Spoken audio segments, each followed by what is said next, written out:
안녕하십니까. 오늘은 전통 회화에 대해서 알아보는 시간을 갖도록 하겠습니다. 원격 수업이다 보니 실기 수업 위주보다는 할 수 없이 이론 수업 위주로 되고 있습니다. 그 점 이해하시기 바랍니다. 그래도 여러 가지 참고 자료를 보면서 하기 때문에 크게 지루하지 않다고 생각할 겁니다. 자, 그러면 시작하도록 하겠습니다. 자, 전통 회화란 뭐냐? 그러면 화선지나 비단의 먹의 농담과 필력에 따른 먹선의 변화, 여백 의미를 살려 나타내는 그림으로 작가 정신과 대상의 본질을 중시한다라고 되어 있습니다. 근데 여기서 우리가 전통 회화의 핵심 체크 들어갑니다. 나중에 과제에 나오기 때문에 잘 들으시기 바랍니다. 전통 회화는 상징적이고 자연주의적이다. 꼭 기억하시기 바랍니다. 전통회화는 상징적이고 자연주의적이다. 두 번째, 여백 의미가 있다. 여백 의미가 있다. 세 번째, 선과 먹의 농담에 의해서 표현된다. 선이라고 하는 건 여기서 시간 예술이다라고 서양 사람들이 극찬을 하고 있는 부분이죠. 특히 화선지를 사용하고 화선지는 먹의 번지는 효과에 아주 탁월하죠. 그래서 서양의 일부 발빠른 화가들은 우리 한국의 화선지를 이용해서 작업을 하는 화가들도 많이 있습니다. 자, 그렇다면 전통 회화의 자료를 한번 알아보도록 하겠습니다. 여러분이 이미 초등학교 때부터 이 이야기는 들었을 겁니다. 지, 필, 묵, 연 이렇게 배웠죠? 종이 지자입니다.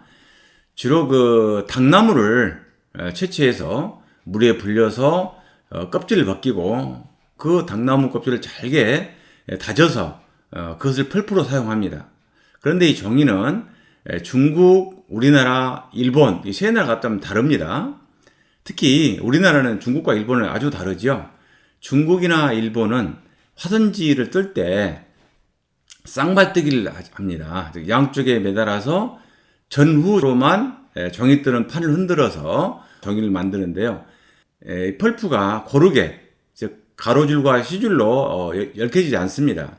오로지 우리나라에서만 쓰고 있는 외발뜨기는 전후, 좌우 흔들기 때문에 전후, 좌우로 펄프 섬유가 나눠지기 때문에 아주 질기고 종이가 오래 갑니다. 이 점이 우리나라의 화선지의 특징이라고 생각하시면 됩니다. 그래서 여기서 화선지라고 하는 것은 닭지를 이야기하는 겁니다. 그래서 우리가 알고 있는 팔만대정경이나 이렇게 제 옛날 중요한 인쇄물들은 거의가 다 이 당나무로 만들어져 있습니다. 그래서 지천년이라고 그러죠. 이 만든 종이는 1000년 이상을 간다라고 했습니다. 다음에 붓입니다. 주로 동물의 털럭으로 만들지요. 근데 모든 게 한 털럭이 아니라 털을 가지런히 놓고 살펴보면 중심부와 그 두 번째 가해 부분이 세 부분으로 나눠져 가지고 약간씩 털의 성질이 다릅니다. 주로 가운데 힘은 쥐 슈엄이나 족제비 털로 되어 있고 그 주변은 약간 좀 탄력 있는 털, 그 다음에 주변에 갈수록 부드러운 털 이렇게 세 부분으로 나누어서 붓을 만듭니다. 이 모필의 특징은 먹의 농담 표현이 아주 좋고 그 다음에 선을 그렸을 때 선의 강약을 표현할 수 있고 그 다음에 터치감이 아주 유연하고 생동감이 있는 선을 쓸 수 있는 것이 이 모필의 특징입니다. 그다음에 먹입니다. 먹은 간단해요. 거름을 만들어서 악효하고 향료를 혼합해서 굳힌 것인데요. 주로 그 비싼 먹은 송연먹이라 그래가지고요. 소나무 송진을 태워서 그 거름을 모아서 악효와 배합해서 말린 것입니다. 그래서 송연먹은요. 향이 은은하고 색깔이 좋다고 그럽니다. 그 대신 약간 갈색빛이 돈다고 그래요. 그래서 최고급 먹이 되겠습니다.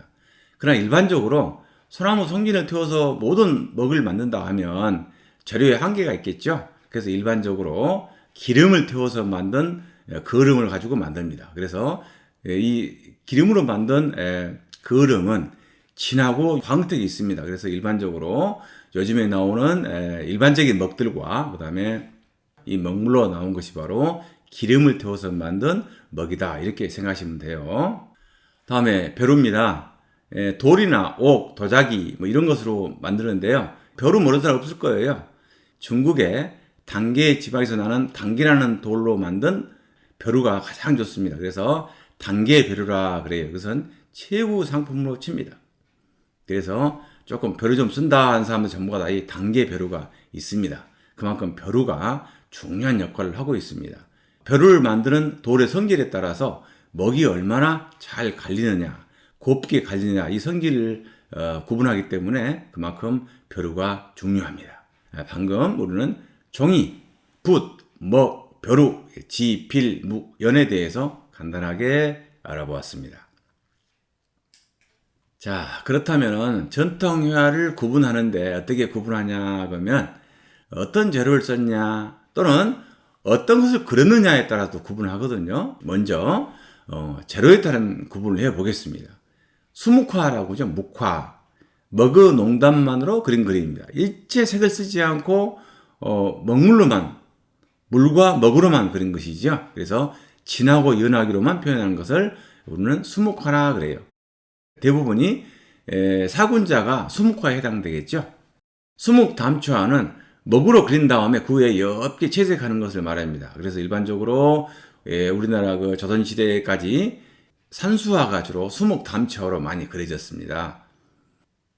겸재정선이 그린 풍경화도 주로 이 수묵담초화로 그려졌습니다. 그 다음에 진채화입니다. 또는 농채화라고도 하죠. 이 진이라고 하는 진할 진자 또는 농은 진할 농자입니다. 그래서 진하게 채색하는 그림이다 그 말입니다. 그래서 채색으로만 그린 그림이 되겠습니다. 또 이걸 구태여 구분하자 하면요. 수묵화와 수묵담초화는 주로 선비들이 많이 활용해서 그렸고요. 화원화가 출신들이 주로 진채화를 많이 그렸습니다. 아래쪽에 그림을 보겠습니다. 김홍도의 서당도와 왼쪽에 김현정의 내숭, 나를 움직이는 당신 그러는데 상당히 재미있죠? 모터사이클이 나오고 그 다음에 뒤쪽에는 맥도날드 햄버거가 나와 있습니다. 즉 현대인들의 양식이 나와 있고 또 특이하게 이 모터사이클을 탄 여자친구가 한복을 입고 있죠. 원반하지만 묘한 뉘앙스를 풍기고 있습니다. 즉 오른쪽에 서당의 젊은이들과 왼쪽에 있는 김현정의 젊은이는 완전히 다른 세대, 다른 문화 속에서 살고 있죠. 그런 것을 극렬하게 대비해 볼 수 있는 좋은 그림인 것 같습니다. 여러분도 한번 어떤 점이 다르고 어떤 변화가 있었는지 한번 사색해 보시기 바랍니다. 다음에 먹을 쓰는 법입니다. 먹을 쓰는 법에는요 여러 가지 방법이 있는데요. 일반적으로 많이 쓰는 법들을 설명하겠습니다. 이 영무법에는 발묵법이라고 부릅니다. 발묵법은요 이렇게 화선지에다가 먹을 떨어뜨리면 쑥 번지게 되어 있어요. 이 번지는 효과를 잘 이용하는 것을 발묵법이라고 그래요. 간단합니다. 화선지는 본래 먹이 번지게 되어 있어요. 번지는 성질이 있습니다. 이 번지는 효과를 붓에 묻어있는 물의 양과 먹의 양으로 잘 조절해서 쓰는 거, 이 기능을 발묵법이라고 합니다. 그 다음에 정묵법은요, 계속 쌓아간다고 말입니다. 먹을 칠하고, 또 마르면 또 칠하고, 또 칠하고 해서 하는 거예요. 그러니까, 진한 걸 칠하고, 연한 걸 칠하면 안 보이겠죠? 그러니까, 연한 걸 칠하고, 또 부족하면 좀 더 진한 거 또 칠하고, 이렇게 해서 계속해서 먹을 더 칠한 느낌, 이것을 정묵법이라고 합니다. 선연법은 뭐냐 하면요, 화선지에다가 물을 얇게 붓이나 또는 분무기로 물을 분사를 합니다. 그런 다음에 먹으로 칠하면요 쫙 번지는 느낌이 쫙 납니다. 그래서 먼저 칠한 물의 양에 따라서 범위에 따라서 번지는 정도가 달라지고 기기 묘묘한 효과가 나오겠죠. 이것을 선연법이라 그래요. 파묵법은요 좀 바쁘게 그린다 생각하시면 돼요. 막 먹을 칠하고 막 또 칠하고 해서, 다시 말하면 먼저 칠한 것이 마른 후에 칠한 것은 정묵법이다 그러면, 파묵법은 먹을 칠하고 또 칠하고 계속 같은 상태에서 먹을 칠합니다. 물론 이렇게 칠하면요 나중에 서로 밑색과 나중에 칠한 색이 혼색이 되어서 내가 원하지 않는 먹은 농담이 될 수도 있습니다. 태묵법입니다. 태묵법은요 갈필법이라고도 하는데요, 물과 먹을 좋게 묻혀서 그리는 법을 태묵법 또는 갈필법이라고 말합니다. 다음에 준법입니다. 준법. 산이나 바위 등을 그리는 법을 준법이라고 그래요. 피마줄은요, 풀어서 말하면요, 산마자에 산마자. 삼을 쫙 풀어서 놓은 것처럼, 이렇게 실타래를 풀어놓은 것처럼, 막 많은 선이 얽혀져 있으면서 풀어져 나오는 것처럼 그리는 거예요. 그래서 바위의 부드러운 선을 표현할 때 이렇게 나타냅니다. 부벽줄은 뭐냐고 하면, 덕기로 나무를 탁 찍으면요, 그 경사진 붓이 탁 나오잖아요. 흔적이. 흔적처럼 붓을 옆면을 이용해서 툭툭 쳐내면서 그리는 것을 부벽준이라 그래요. 부벽준은 선 기암괴석 같은 바위를 그릴 때 상당히 효과적으로 이용할 수 있습니다. 물론 다른 데도 효과 좋습니다. 그다음에 절대준입니다. 절대준은 이제 꺾는다는 얘기예요. 그래서 기역자처럼 해가지고 계속 호미처럼 만든 타치를 계속 반복해 그리게 되면 거의 정복되어서 많이 그려진 데는 어둡게 보이고 적게 한 데는 밝게 보이겠죠. 이와 같이 기역자, 즉 호미 모양으로 선을 그어서 표현한 것을 절대준이라 그럽니다. 하엽줄은 뭐냐면 연잎을 보게 되면 연줄기에서부터 중심으로 인맥이 나오죠. 그 인맥처럼 풀어서 이렇게 나오는 거예요. 그래서 산 봉우리를 그릴 때 계속 따라서 그리게 되면요, 연이어서 준봉들이 있는 것처럼 표현됩니다. 이것을 하엽준이라 그래요. 우무줄은 뭐냐고 하면 소털 보셨어요? 소털처럼 가늘고 긴 선을 막 반복해서 여러 번 쓰는 거예요. 아까 절대줄은 기역자로 했잖아요. 우무줄은 부드러운 직선이 되겠죠. 이런 선으로 계속 정목에 쓰게 되면 밝고 두께를 표현할 수 있습니다. 이것을 우모준이라 그래요. 우점줄은 뭐냐 그러면 붓에 물감을 묻혀서요 뚝뚝뚝 찍는 것을 말해요. 그래서 찍는 점이 빗방울처럼 생겼다 그래서 우모준이라 그래요. 그래서 처음 찍을 때는 진하고 나중에 쭉 찍다 보면 먹이 달아지겠죠. 그러면 연하게 나옵니다. 이와 같이 농담까지 표현할 수 있습니다. 그래서 이 우점줄은 여름 풍경을 그리는데 상당히 좋아요. 그래서 여러분이 보시면 아시겠지만 여름날 비 오는 풍경을 그리는 그림은 대부분이 우점준으로 표현되어 있습니다. 자, 그러면 아까 재료에 따른 분류를 했잖아요. 그래서 수목화, 수목담채화, 진채화 이렇게 했는데요. 그렇다면 이번에는 소재에 따라서 어떻게 또 이름이 구분되는가를 보겠습니다.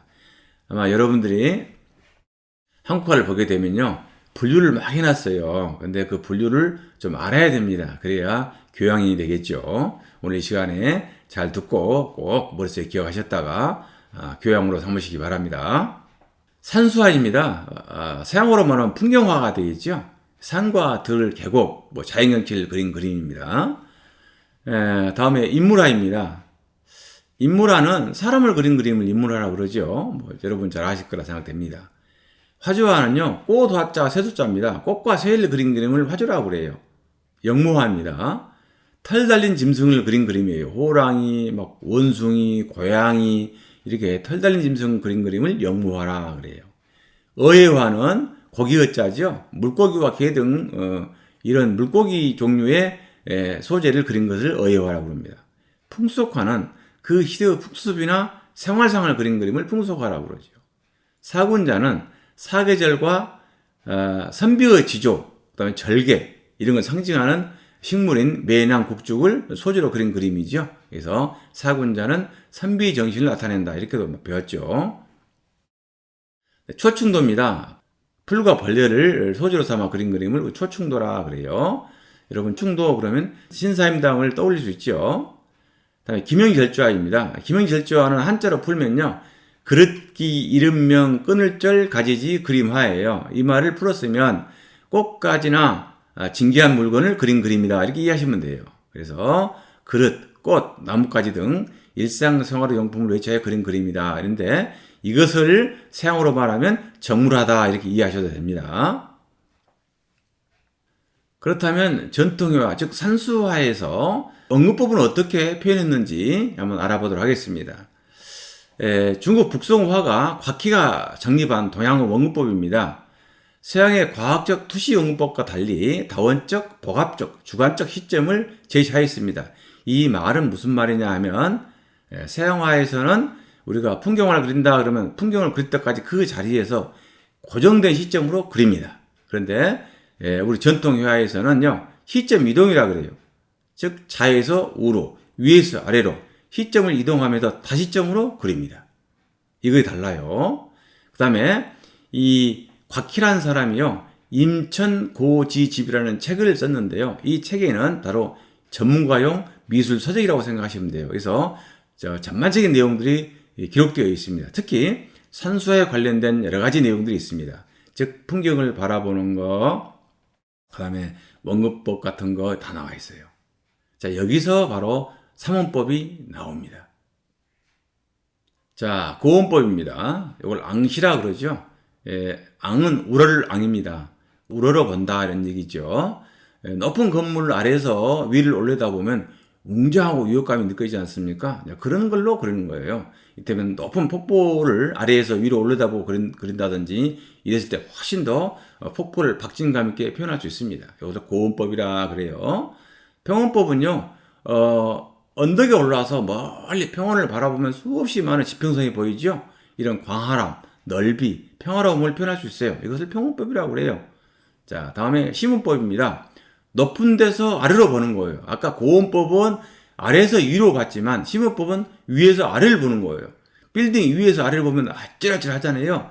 이런 느낌으로 그리는 거예요. 그래서 절벽 위에서 아래로 보면 바로 부감시라 그래요. 자, 이 부감시를 다른 말로 독수리가 동물을 사냥할 때 위에서 아래로 쳐다보잖아요. 그 느낌으로 그린다는 얘기입니다. 그래서 평소에 보는 시각과 다르기 때문에요. 이런 부감시로 그리게 되면 상당히 깊이감과 아찔함을 선사할 수 있습니다. 그래서 고원법, 평원법, 휴원법은요, 따로따로 쓸 수도 있고 한 화면에 동시에 같이 쓸 수도 있습니다. 자, 전통회화 감상입니다. 네, 지금까지 우리는 이론에 대해서 간단히 설명을 했습니다. 이 밖에 많은 이야기들이 있는데요. 제가 설명할 수가 없네요. 왜냐하면 너무 많이 하게 되면요, 여러분이 싫어할까 봐서 이 정도만 정리하겠습니다. 겸재정선은요, 실경산수화를 완성한 사람이죠. 이 말을 조금 더 차원을 높여 말하면 진경산수화라 그래요. 즉 자연이 가지고 있는 근본 모습을 그린 그림이다. 그래서 진경산수화, 참 진짜입니다. 진경산수화를 완성한 사람입니다. 물론 이때 겸재정선이 활동한 시대에 실학사상이 대두되어서 실사고시, 즉 현실에 대한 문제를 바라보게 되지요. 즉 겸재정선 이전 시대에는 중국에서 모든 전통회화가 유입이 됩니다. 그래서 중국적 시점에서 우리적인 방법으로 그림을 그렸다 하면 겸재정선부터는 우리적인 시선으로 우리적인 그림을 표현했다, 이렇게 이해하시면 됩니다. 그래서 대단히 의미가 깊은 그림이라고 생각이 됩니다. 금강산 전도입니다. 수묵담체예요. 자, 이 보시면 금강산의 12,000봉을 잘 표현했죠. 그리고 왼쪽에 보면 둥글둥글 까맣게 서 있는 산들을 보세요. 보면 점을 찍어서 표현했죠. 바로 이 까만 점을 찍어서 표현한 것이 바로 아까 배웠던 우점준입니다. 우점준. 자, 그 다음에 산 봉우리를 보면 선을 이렇게 꺾어서 쭉쭉 풀어 나오죠. 이것을 하엽준 종류로 그림을 그렸다라고 이해하시면 됩니다. 자, 역시 겸재정선의 인왕 제석도입니다. 서울에 있는 인왕산이지요. 서울에 있는 인왕산을 제석이란 말은요, 비온 뒤에 맑은 풍경이라 이런 뜻입니다. 그래서 훨씬 더 윤기 있고 선명해 보이잖아요. 비온 뒤에 그 모습을 그린 거예요. 다시 말하면 상상해서 그린 것이 아니라 서울 인왕산의 비온 뒤의 풍경을 그렸다, 이렇게 이해하시면 됩니다. 다시 말하면 이 겸재정선 때에 와서는요, 어떤 자기 유토피아, 즉 이상향을 그린 것이 아니라 바로 우리 주변에 있는 풍경들을 직접 보고 실사했다. 이것이 바로 진경산수화다. 이걸 완성한 사람은 정선이다. 이렇게 이해하시면 되겠습니다. 자, 이것이 실제 서울 인왕산 모습입니다. 아까 그 가운데 봉우리 까맣게 돼 있는 거 보이시죠? 유사하지 않습니까?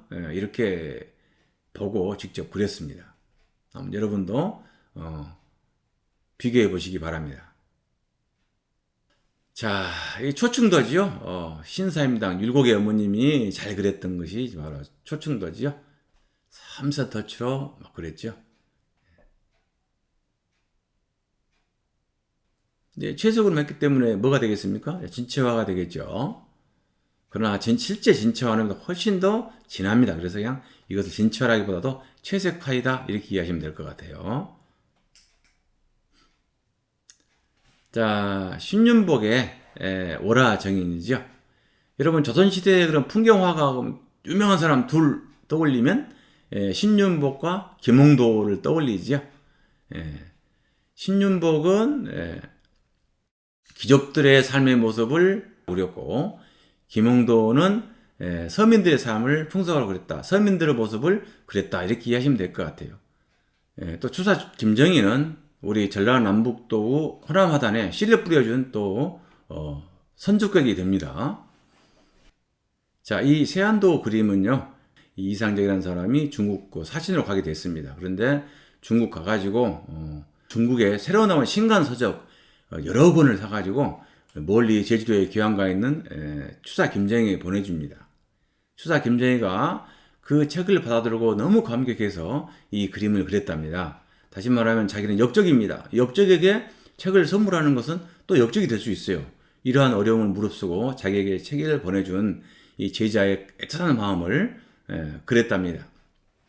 자, 그래서 세안도는 바로 추사 김정희의 심정을 그대로 옮은 추사 김정희 작품 중에 백미 중에 백미입니다.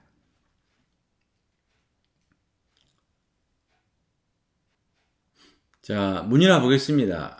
남종화 계열 그림이다. 그래서 남종화는요, 선비 그림이다. 이렇게 이해하시면 돼요.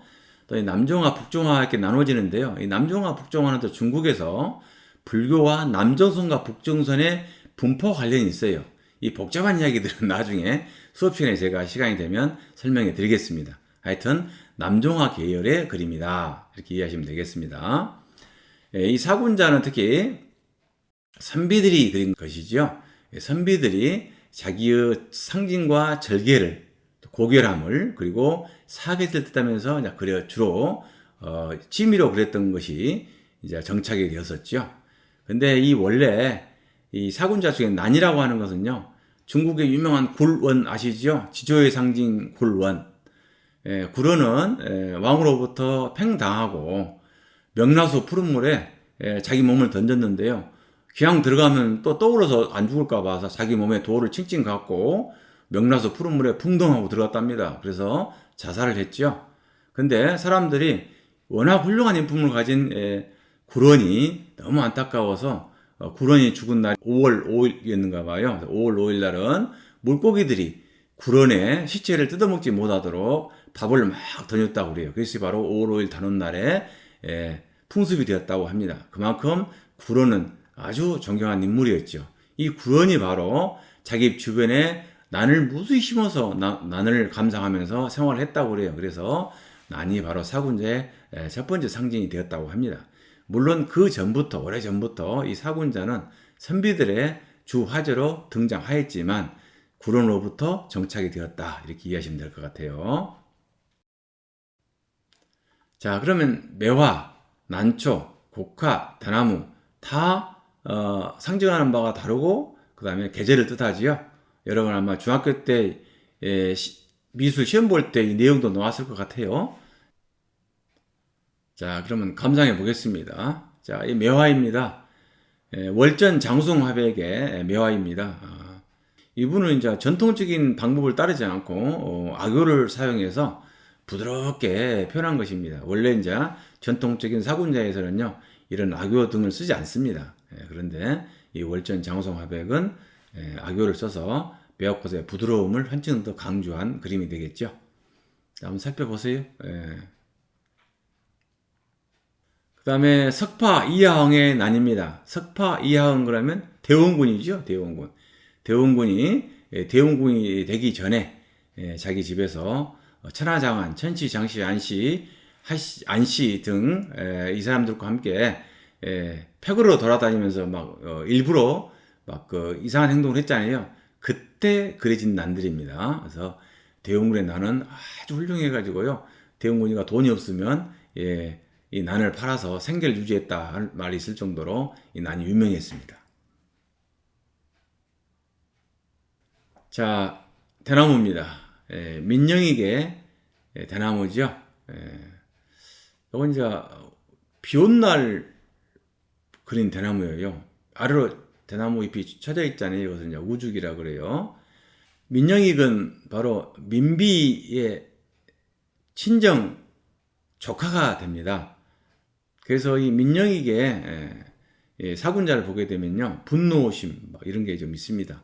격동기에 살았던 왕손으로서의 어려움들, 처절함들, 잘못된 판단, 나중에 고민한 부분들 이런 것들이 복잡하게 얽혀 있습니다. 민영익은 여러분 역사 시간에 잘 배워서 아시리라 믿습니다. 다음에 국화입니다.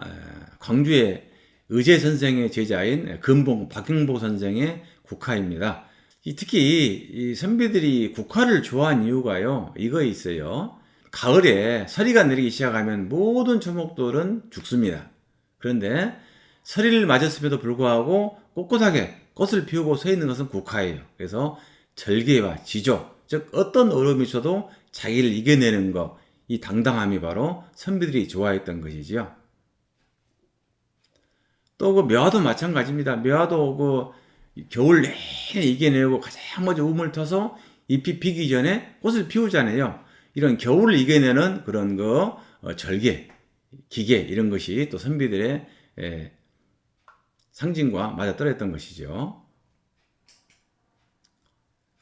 자, 민화 보겠습니다. 민화는 간단해요.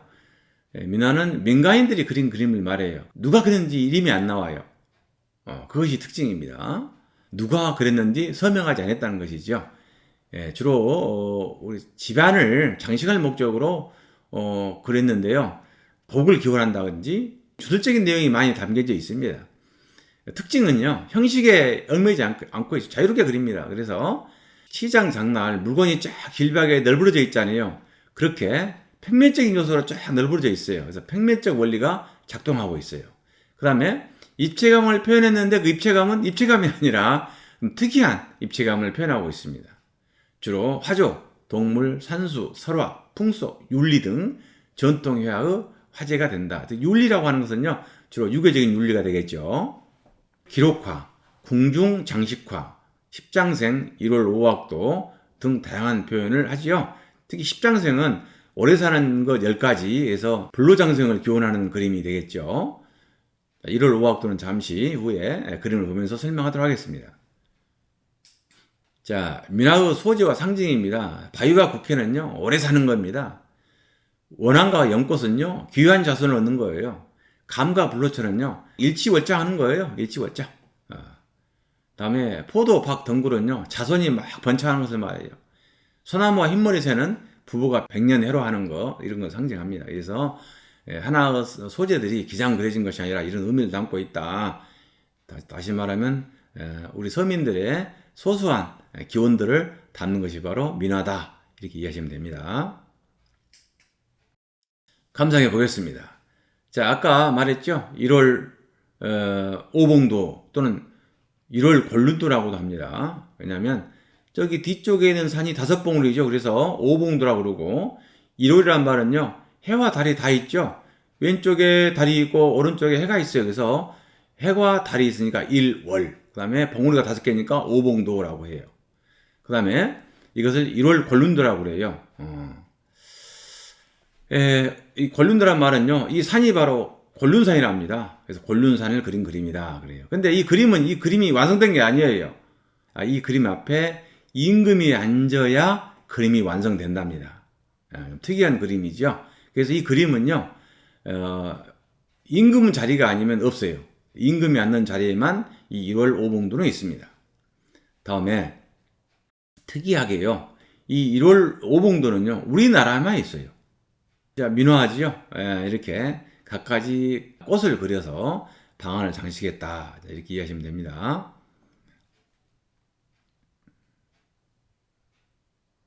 이 책거리 그림은요, 서민들은 책을 볼 수가 없었잖아요. 그래서 책거리를 그려놓고 자기 만족을 했던 것이죠. 즉 부러움의 대상이었습니다. 자, 까치호랑이라고 그러죠. 까치호랑이란 말은 저 호랑이 머리 위쪽 왼쪽에 까치가 있고 아래에 호랑이가 있죠. 그래서 까치와 호랑이라 해서 까치호랑이라고 그래요. 근데 중국이나 일본, 우리나라 다 호랑이 그림이 많이 있습니다. 근데 우리나라 그림의 호랑이 특징은 호랑이가 엄청 착해요. 중국이나 일본은요, 표적스럽게 이루 말할수 무서워요, 호랑이가. 그런데 우리나라는 정말 순박하게 그려져 있어요.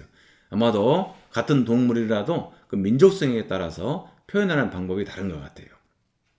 자, 이 착한 호랑이가 88 올림픽 때 오른쪽 호돌이로 재탄생했지요. 그래서 이러한 캐릭터도 전통 없이는 성립할 수 없다는 것을 보여주는 좋은 예인 것 같습니다. 자, 그럼 현대 한국화를 보겠습니다. 그렇게 전통 회화가 현대에서 어떻게 변모되었냐를 보겠습니다. 박생광 화백의 작품입니다. 박생광 화백은 일본에 가서 그림을 배운 화가이지요. 상당히 선지적인 화가입니다. 자, 이 그림은요, 후기 작품인데요. 전봉준 동학농민군의 수장 전봉준 장군을 그린 그림입니다. 다음에 오른쪽은 무당을 테마로 한 그림입니다. 그래서 민화가 가지고 있는 평면적인 요소와 오방색, 즉 오방을 나타내는 적청황, 흑백, 이 오방색을 기준으로 그림을 그렸습니다. 그래서 전통을 따르고 있으면서도 새로운 대안으로 모색을 해서 성공한 작가입니다.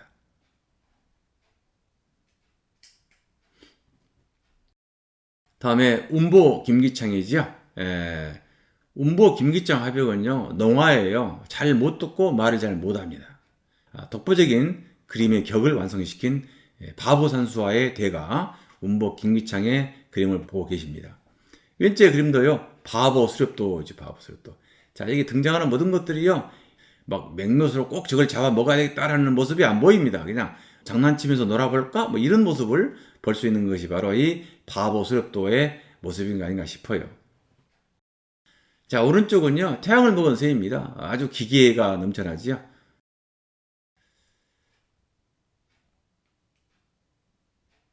다음에 아산 조방훈 선생의 작품입니다. 제 스승입니다. 우리나라 수묵화로서는 가장 독보적인 존재로 부각되어서 활동하셨다가 2014년 작고하셨죠. 자, 이 풍경 보세요. 전부 먹입니다. 먹으로만 풀어냈어요. 발목 효과가 대단하지요. 저도 이분 밑에서 정말 엄격하게 혼나면서 그림을 배웠습니다. 비 오는 날 목동이 서둘러서 귀가하는 모습을 그린 풍경입니다.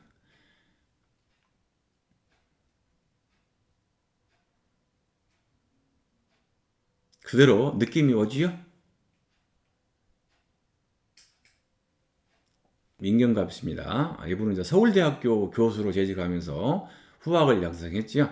민경갑 씨의 산수화는 좀 독특합니다. 청록 산수화의 모티브를 따와가지고 나름대로 개척을 한 사람이고 리듬 있게 뭔가 그 정적인 요소의 풍경화를 동적인 요소로 바꾸는 것이 그 사람의 특징이었습니다. 그래서 오른쪽 산수화가 초창기라 하면 왼쪽 산수화는 좀 더 후반기에 나왔던 그림들입니다.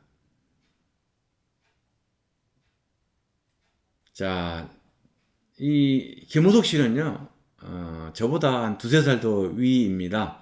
이분에게 그림을 좀 배운 적이 있습니다. 자, 이분은 리얼리즘이죠.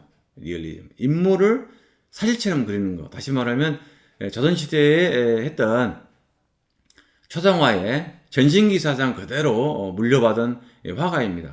자, 왼쪽 그림은 여러분이 잘 아시는 법정 스님의 근형이지요. 똑같죠. 자, 이 채색법은요, 배채법이라 해가지고 스케치를 한 다음에 이 뒷판에서 채색을 합니다. 앞면에 채색한 것이 아니라 그래서 은은하게 색깔이 드러나게 표현한 것이 특징입니다. 김호석 씨는 바로 전신기 사상의 배치법을 충실히 따르고 있는 자기 세계를 구축한 사람입니다. 자, 박대성 씨의 작품입니다. 박대성 씨는 외팔입니다. 즉 팔이 하나 없고 장애를 가지고 있음에도 불구하고 그걸 극복해서 우리나라 최고의 화가가 되었죠. 아주 웅장한 스케일의 그림들을 자기만의 색깔로 아주 아름답게 표현하는 데 영향을 발휘했죠. 여러분이 박대성 선생의 그림은요, 직접 가서 보는 것이 효과적입니다. 왜냐하면 압도하는 그림의 크기에서 여러분 놀랄 거예요. 근데 그 그림들이 소홀함이 없이 아주 차차고 완벽하게 재현해내는 능력은 대단합니다. 자, 여러분은 지금까지 한국화에 대한 전반적인 이야기와 이론적인 배경, 그 다음에 사군자에 대한 역사적인 사실들, 그 다음에 민화에 대한 이야기, 그리고 작품 감상과 함께 현대 작품까지 총망라해서 쭉 살펴보았습니다. 물론 전통회화에서요, 조선시대 후기 이전까지는 올라가지 않았습니다. 물론 아까 신윤복 화가의 그림, 신사임당 화가의 그림이 나와 있기는 했습니다만은 조선시대 초기부터는 망라하지 못했습니다. 그 부분들은 나중에 우리나라 미술에서 좀 더 더듬어 보기로 하고, 오늘은 그냥 우리 한국화의 최근작을 중심으로 살펴보았다, 이렇게 이해하시면 될 것 같습니다. 그러면 오늘 수업은 이것으로 마칠까 합니다. 오늘 고생하셨습니다. 감사합니다.